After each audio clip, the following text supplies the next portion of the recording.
Da rede rasgada. Banda voou. Mas vocês sabem o que é ato obsceno?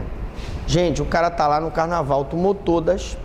Ele vai lá no cantinho e coloca o pinto pra fora e... Ninguém é obrigado a ver o pênis do rapaz. Mas ele tá lá, né? Pra mostrar aquele negócio, né?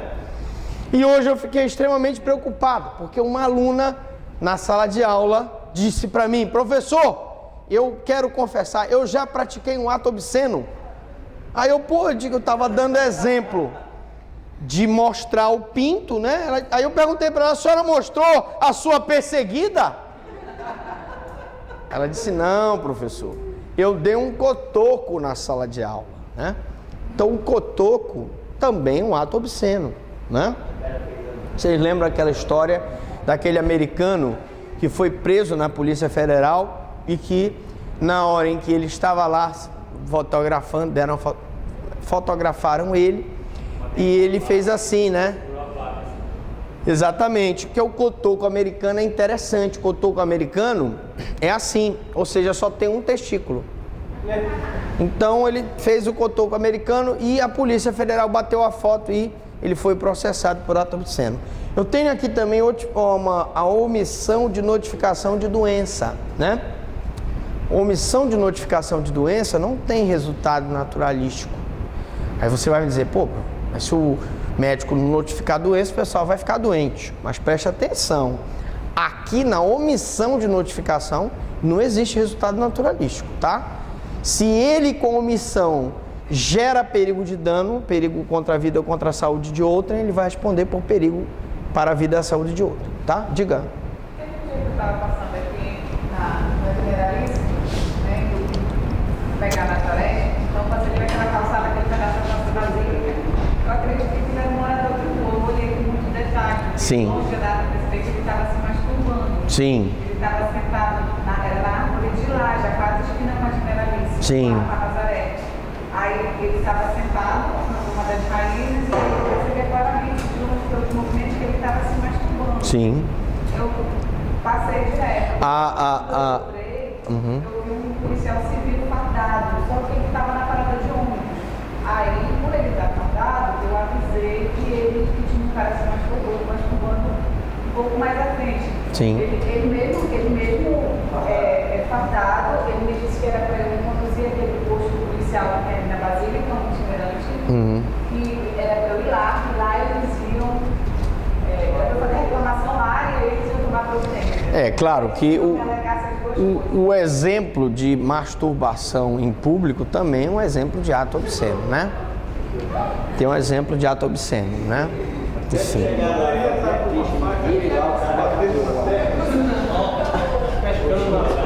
Crime de simples desobediência. Gente, é o crime de perigo abstrato ou presumido. Aqui, substância destinada à falsificação, tá? Então, nesse crime nós temos um probleminha, porque os garantistas não aceitam essa configuração desse crime. Porque para os garantistas não deveria haver o crime de perigo de dano, deveria haver o crime de dano, não de perigo de dano. Tá bom? Então, o crime de perigo abstrato ou presumido, eu poderia dar o exemplo de alguns crimes de simples desobediência, né?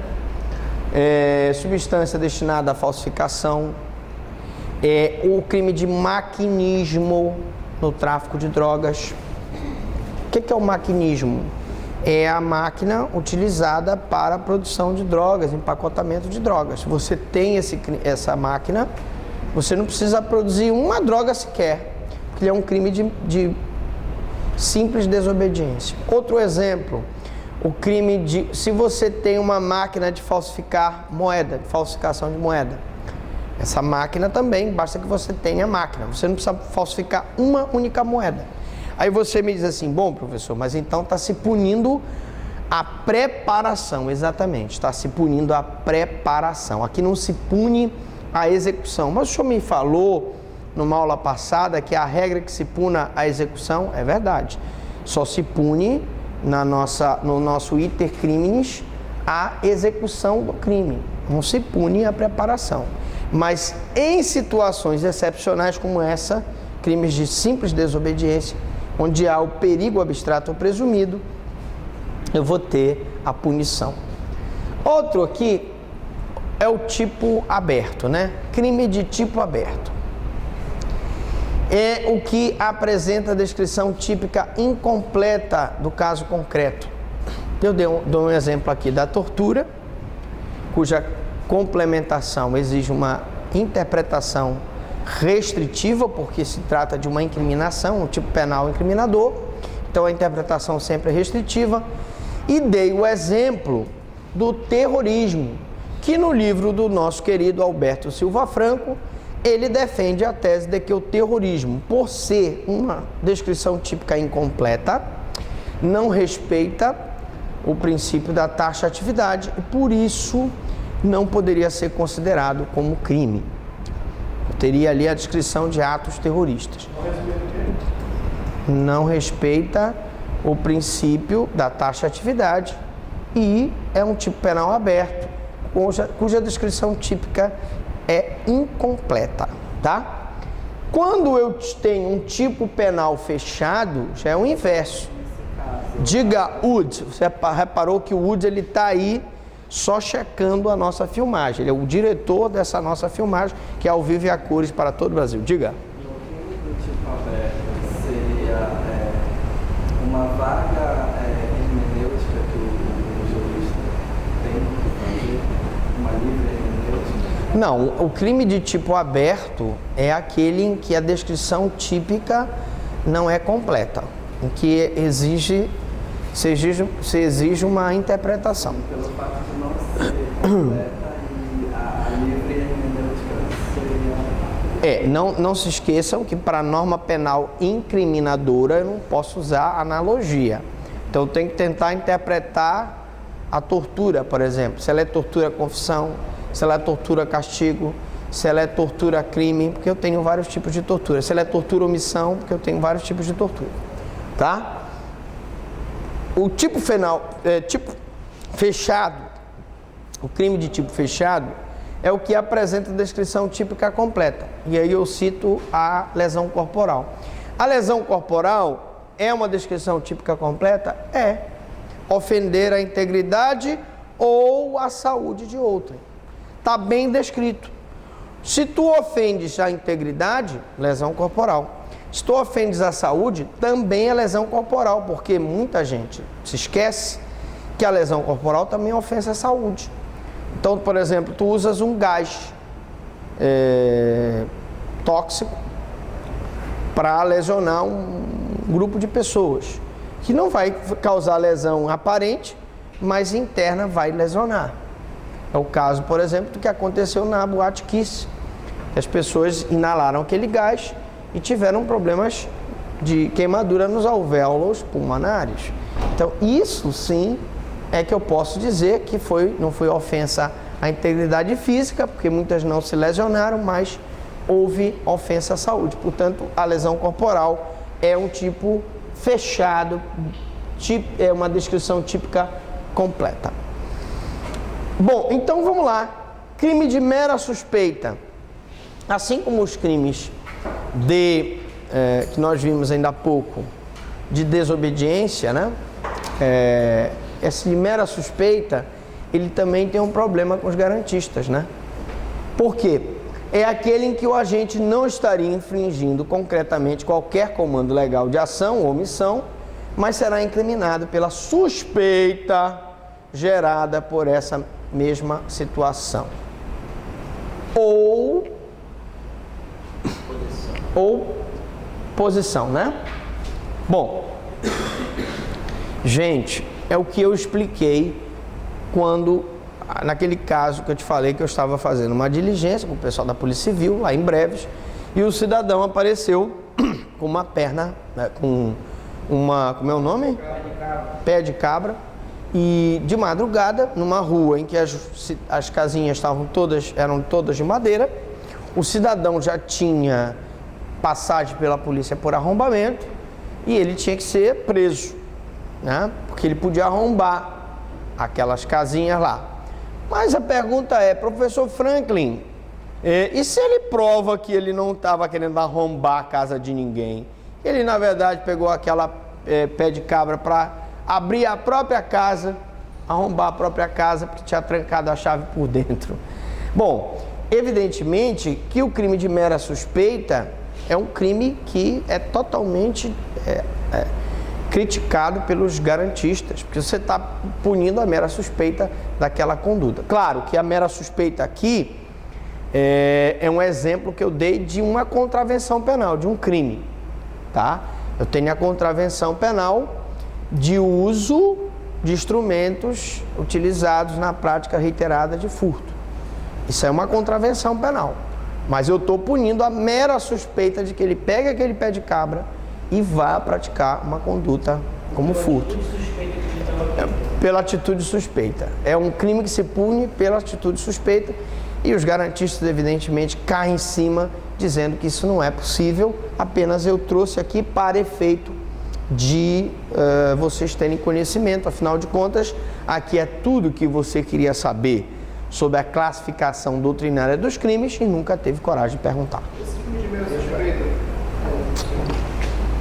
já, pela sua vivência, já teve esse enquadramento?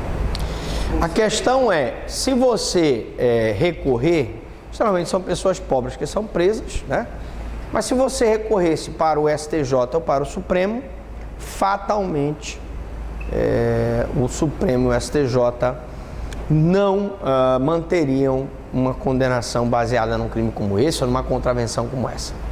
Professor, nesse caso, o ônus da prova não seria do Estado?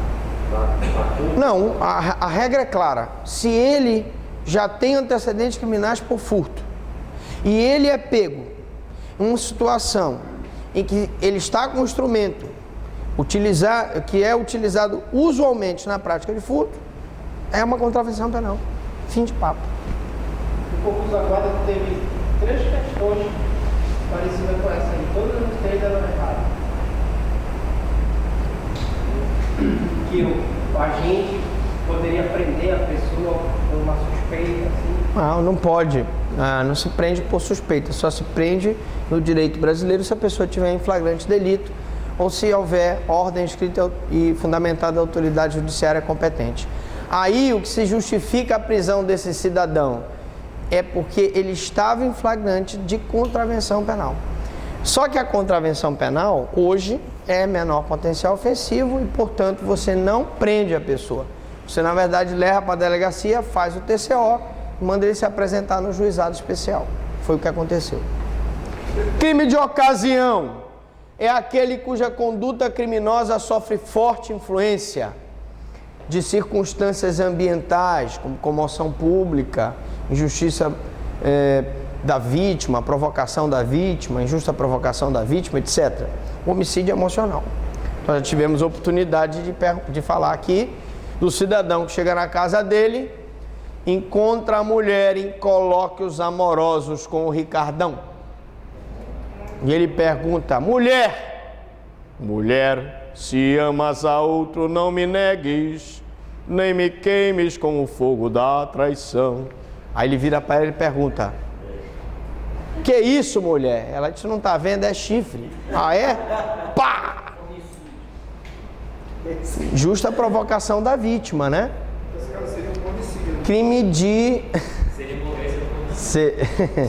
Seria um crime de ocasião, né? Ele não está ali, não vai predisposto a matar a mulher, né? Mas encontra a mulher com o Richard, né? E mata a mulher, né? Crime de opinião. Atenção para a situação do crime de opinião. Bom, é o que se caracteriza pelo abuso da liberdade de pensamento por qualquer meio. Aí você me pergunta assim: bom, professor Franklin, mas nós não temos a liberdade de expressar a nossa opinião? Temos.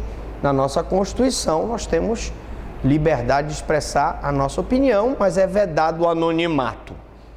Agora, se nós temos aí a criação de um aplicativo chamado Secret, em que a pessoa vai e coloca como uma espécie de confessionário virtual lá o que pensa das outras pessoas, falando mal das outras pessoas, ofendendo a honra, sem colocar absolutamente o nome, gente, aí nós vamos ter um crime de opinião.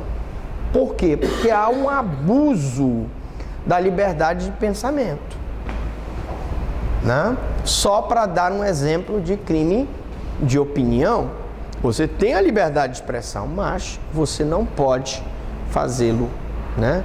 Numa situação em que você ofenda o direito de outrem.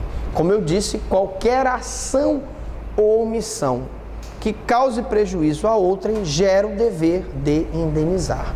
Então você vai ter a responsabilidade criminal por um crime de injúria, de difamação, e também a cível, porque você está colocando na rede de computadores acusações inverídicas, características pejorativas contra uma pessoa indevidamente.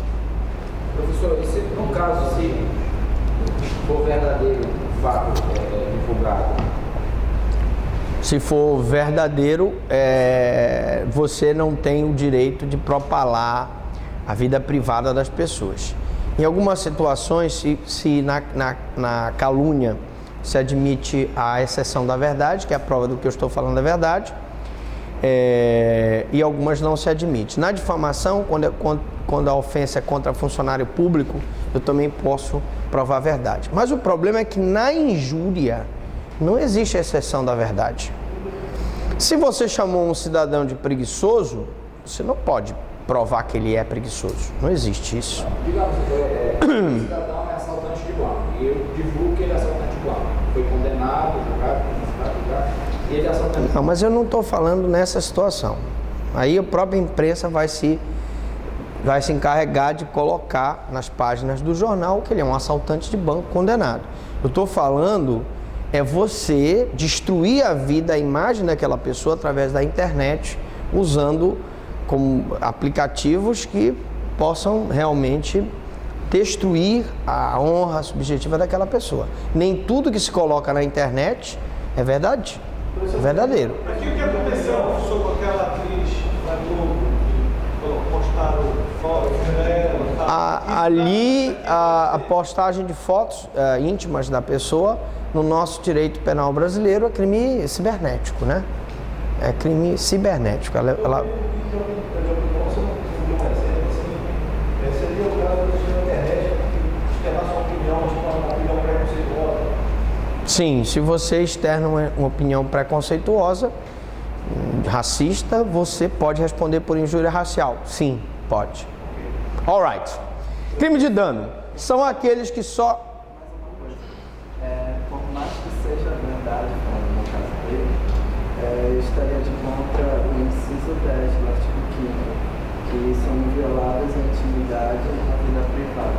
Não, o que eu quero dizer em relação à exceção da verdade é que se for crime de injúria, não se admite a exceção da verdade. Não há.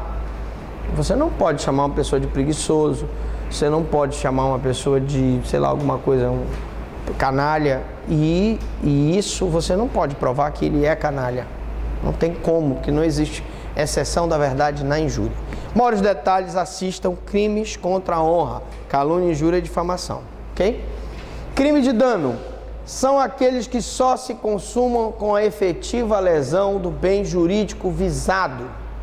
Por exemplo, lesão à vida no homicídio, ao patrimônio no furto, à honra na injúria. Então, o crime de dano é aquele que pressupõe efetiva lesão do bem jurídico, crime de dano. Eu tenho um bem jurídico efetivamente lesado, tá? Agora, eu tenho um crime de perigo, perigo de dano. O delito se consuma com um simples perigo criado para o bem jurídico. Por exemplo, perigo para a vida ou para a saúde de outrem. Temos o exemplo do namorado enfurecido que chega aqui, dá um tiro na parede perto da cabeça da namorada apenas para assustá-la. Perigo para a vida ou para a saúde de outro. Os crimes de perigo comum, o 250, o incêndio, né? o desabamento, a explosão são crimes de perigo. E temos aqui um exemplo de crime de perigo muito interessante. Acontece muito isso. O marido, casado com a mulher há muitos anos, resolve dar uma puladinha de cerca. Pega uma menina nova e leva para um motel. Na hora em que ele está lá no rala e rola, então ela, na hora que vai tirar a calcinha, bate aquele fedor da piramutaba podre.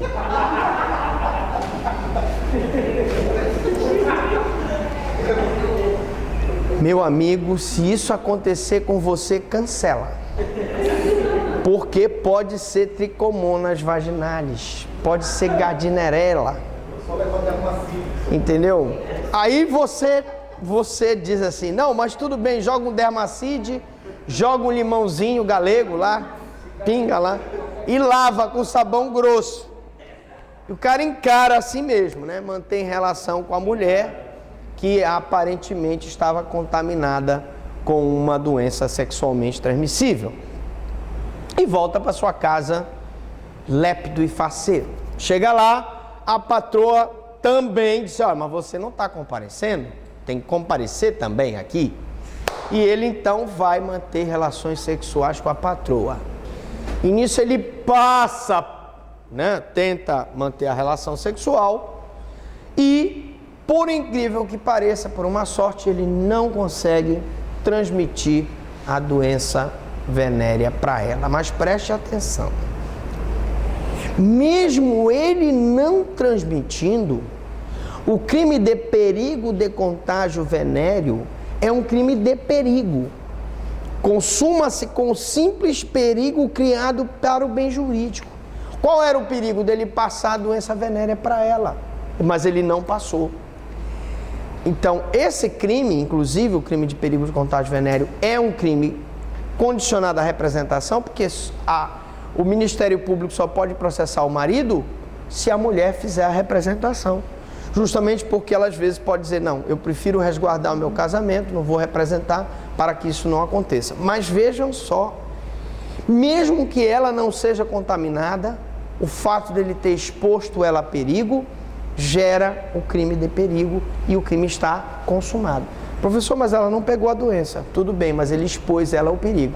E nos crimes de perigo, basta para a consumação a exposição do bem jurídico a perigo. Crime de atentado ou crime de empreendimento é uma aberração do nosso Código Penal. Por quê? Porque aqui, gente, eu tenho o seguinte conceito. É aquele no qual a pena da tentativa é a mesma do crime consumado, sem qualquer redução. Exemplo, evasão mediante violência contra a pessoa. Começa por aí. Pena da tentativa, como é que a pena da tentativa se calcula? É igual a pena do crime consumado, diminuída de 1 a 2 terços. Então, pena da tentativa nunca será a pena do crime consumado. Então, esse dispositivo viola o princípio da proporcionalidade. Começa por aí. Segundo, um preso que, mediante violência contra a pessoa, né, se evade, é a mesma coisa do preso que tentou se evadir e não conseguiu. Então, os dois pegam a mesma pena. Então, aí eu tenho um crime de atentado ou de empreendimento. Bom, professor, mas e aí? O juiz, para corrigir essa distorção, na hora da aplicação da pena, ele pega as circunstâncias judiciais e usa para diminuir a pena de quem só tentou e aumentar a pena de quem conseguiu se evadir. Crime de circulação de trânsito é aquele praticado no uso do veículo automotor. Homicídio na direção de veículo automotor, lesão corporal culposa na direção de veículo automotor, dirigir embriagado, são crimes praticados na direção de veículo automotor. O nome já diz, crime de circulação ou de trânsito. Crimes comuns são aqueles que podem ser praticados por qualquer pessoa. Coloque aí uma observação no crime comum. é aquele em que a lei não exige uma qualificação especial para a prática do crime. É aquele em que a lei não exige uma qualificação especial para a prática do crime. Então, esses crimes aí, gente, os crimes comuns, eles podem ser praticados por qualquer pessoa. A lei não exige qualificação especial. Então, por exemplo, o homicídio é um crime comum. Qualquer pessoa pode matar, lesão corporal é um crime comum, o estupro é um crime comum, tá? Não se exige uma qualificação especial para a prática do crime, tá? A lei não exige qualificação especial para a prática do crime. Já os crimes próprios exigem que o agente seja portador de uma capacidade especial como funcionário público, no crime de peculato, por exemplo.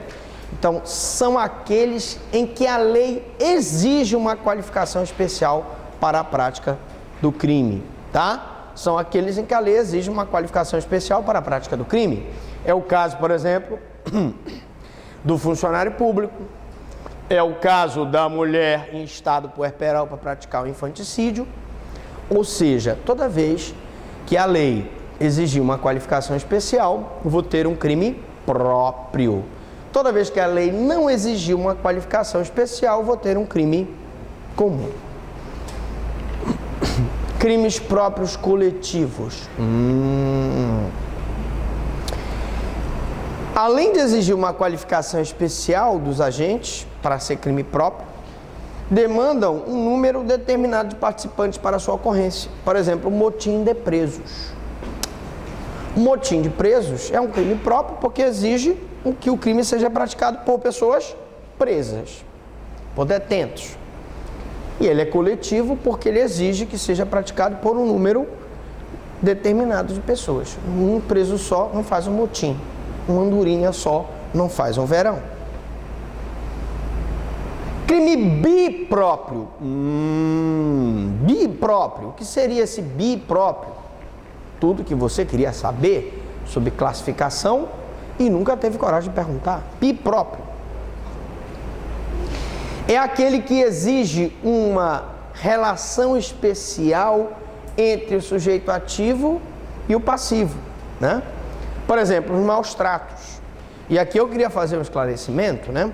Exige uma relação de subordinação entre o sujeito ativo e o sujeito passivo, né? E aí eu queria colocar aqui o castigo moderado. É o exercício regular do direito dos pais. Então, o pai que proíbe o filho de sair. O filho não pode chegar lá e dizer: olha, o papai está me mantendo em cárcere privado, não deixa eu sair. Não, é o exercício regular do direito de pai. Castigo moderado. Alright. Então, e se for um castigo imoderado? Aí eu vou ter o crime de maus tratos. Ah, bom, legal. Então, o pai que deixa o filho sem comer, o pai que, deixa eu ver, uma outra situação, deixa o filho no frio sem um cobertor, né? Essas coisas todas são maus tratos. A pessoa não dá banho no filho, deixa o filho ficar com problema de anemia, né? São maus tratos. Agora, se existe o que nós chamamos de imposição de intenso sofrimento físico ou mental, eu tenho a tortura. Então aí, professor, já é tortura. Se for imposição de intenso sofrimento físico ou mental, eu tenho a tortura, né? Eu tenho o caso do assédio sexual. O que é o assédio sexual? O assédio sexual, primeiro que o patrão está em situação de superioridade em relação à sua empregada. Se ele assedia ela, dá uma cantada nela, com objetivos sexuais, de favorecimento sexual, eu tenho um assédio sexual. Que é diferente do assédio moral. No assédio moral, também existe o patrão em relação à empregada com uma relação de subordinação. Mas ele não assedia ela para fins